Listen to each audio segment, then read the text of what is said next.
Welcome back everyone, it's Halo 4 Tutor with my very first Halo 4 multiplayer gameplay commentary, including my signature tips and tricks that you can use to start winning more games right away to get an upper hand over your opponents. You're going to have a lot more fun, and I've got so many incredible tips and tricks ready to go, so I'm just going to jump right in. We're going to get started. So I'm playing my very first map. I think the map is Complex here.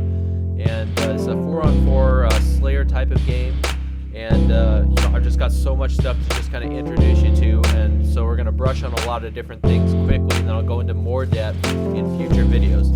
So the first thing you want to do before you even play your very first game is you need to go into the Start menu and choose a controller configuration that works for you.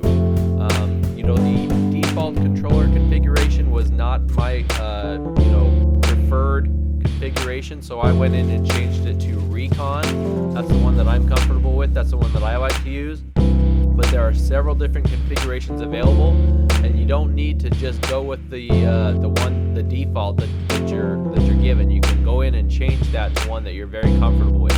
So that's the very first thing you want to do before you play. And then if you're not sure which one you want to go with, maybe try out a couple different configurations. Switch them out in between games and figure out which one that you're more comfortable with, which one you like the best. So that's number one. Number two, let me go over the HUD display here, which is what you see on the screen, and just kind of walk you through a couple things. In the upper right hand corner, that's your weapon. That tells you how much ammunition you have, whether you need to reload, and so forth. I'm not going to go into too much information there right now. Top center of the screen, you see your shields. And a big difference between Halo Reach and Halo 4 is in Reach there was health packs and health bars, and here in Halo 4 it's just your shields and no health packs. And let me tell you, your shields can be taken down very, very quickly. You can be killed in the blink of an eye. Let me tell you guys, you can be killed in this game much, much faster than Reach. Most of the weapons don't have any bloom on them, and they will take you down very, very quickly. So that means you're going to need to play a very balanced game. You need to concentrate on both offensive and defense strategies, and you're going to need to take cover if you're taking shots, okay? Now, if you're in a one-on-one situation, you think you have the upper hand, that's fantastic. But if you're sitting out there in the open, if you're not paying attention, I'm going to tell you now, you're going to be killed very quickly before you even know what hit you. All right, so that's something to keep in mind.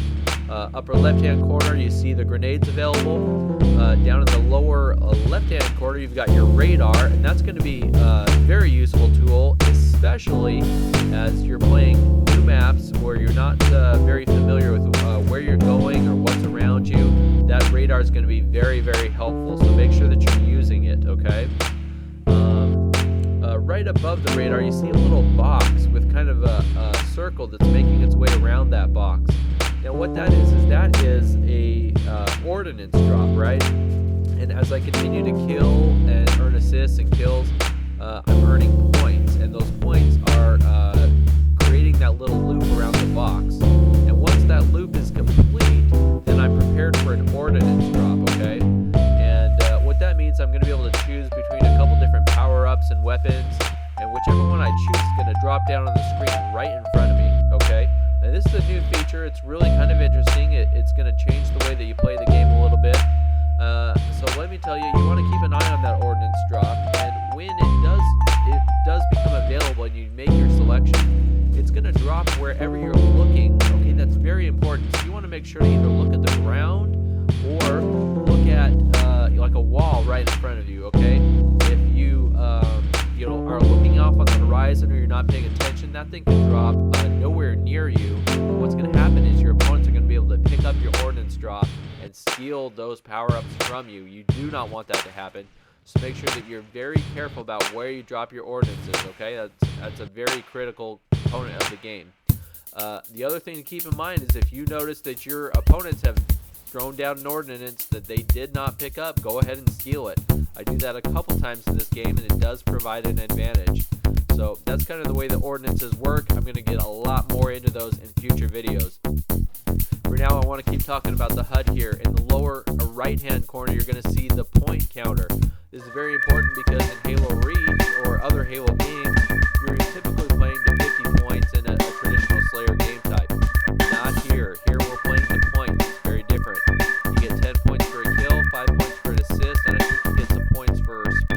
other events. I'm going to have to tell you a little later on exactly what the points are and how you earn them. But needless to say, it's not simply picking up a certain number of kills. You're playing to a specific number of points. Okay, that's very important to keep in mind. I'm going to get a little bit more into that later. Let's see what else.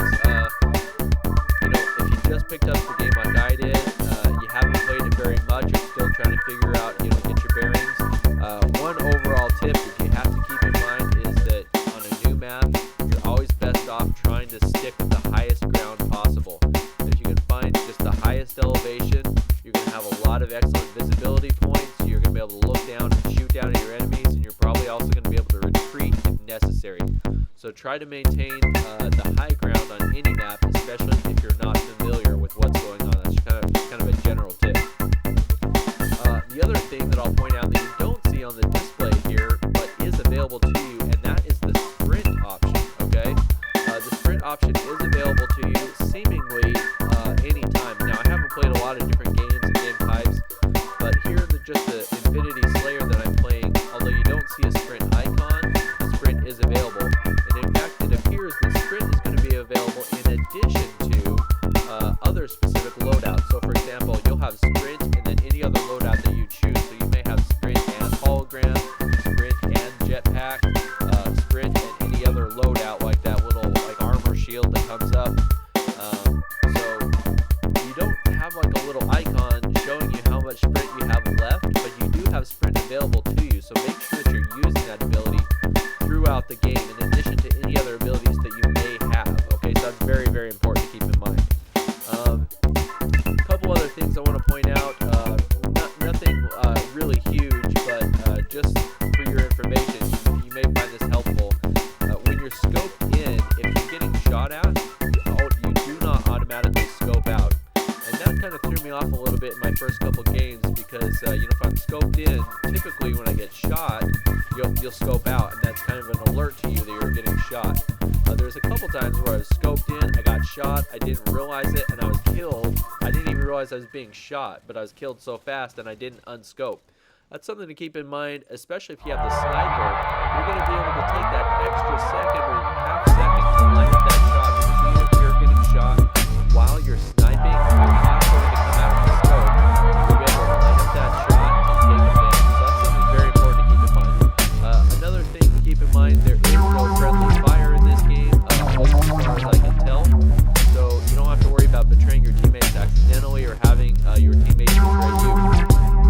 So that's everything I've got for you so far today. We're running out of time, but hope I've been able to give you a couple introductory tips and tricks that are going to help you jump right into the multiplayer and hit the ground, just hit the ground running, start winning more games right away. Please make sure that you've subscribed. I have a lot more tips to come. Please add this video to your favorites. Please like, comment, and subscribe. Please let me know what